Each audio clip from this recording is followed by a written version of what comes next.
Oh my god, the famous MrBeast, the top-tier influencer who gives away hundreds of thousands or even millions of dollars in every video and spends millions on production, actually said in an interview that he has less than $1 million in personal assets and is even too poor to afford KFC? You said you keep less than $1 million for yourself despite being a paper billionaire. Why do you choose to operate that way?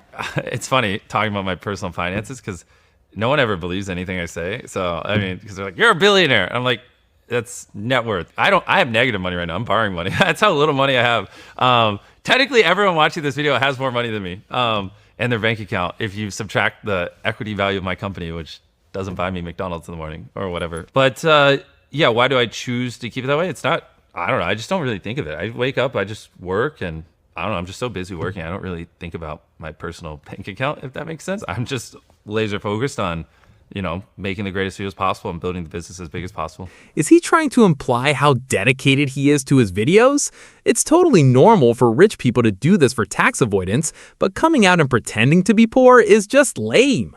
Today, let's expose the real motives behind this top influencer's move from 3 angles: corporate operations, legal tax avoidance, and psychology. First, let's talk about the tricks of corporate operations. He says he has no money under his name because all the money is kept in the company. If he wants to buy something, he just lets the company pay for it.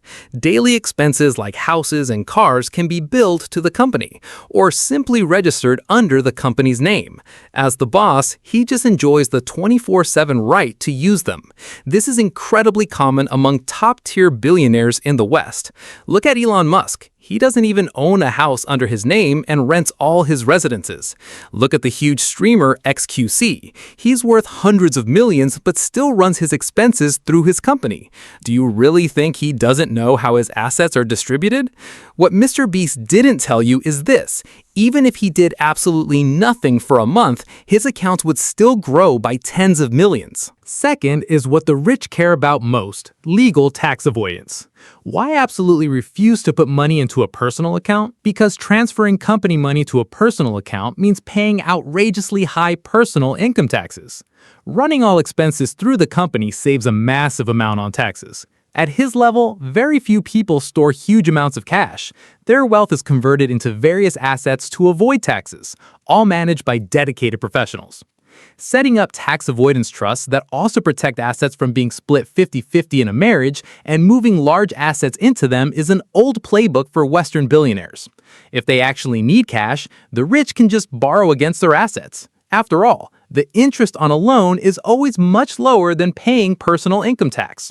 Finally, let's talk about psychology and his PR persona. He constantly claims that he would rather drop out of school to dedicate himself entirely to making videos, reinvesting all the money he earns, and that he cares nothing for material life.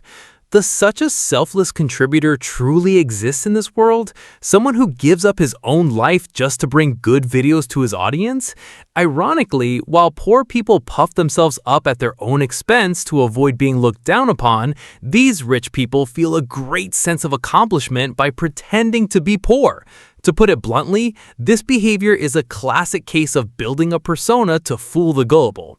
Take a close look at his signature American fake smile. In the early days, he might have had genuine passion, but after his traffic exploded and he became a working machine, he has smiled so much that his face looks stiff. So please don't feel sorry for these penniless top-tier billionaires. The gap between their poor and our poor is filled with quite a few tax avoidance trusts.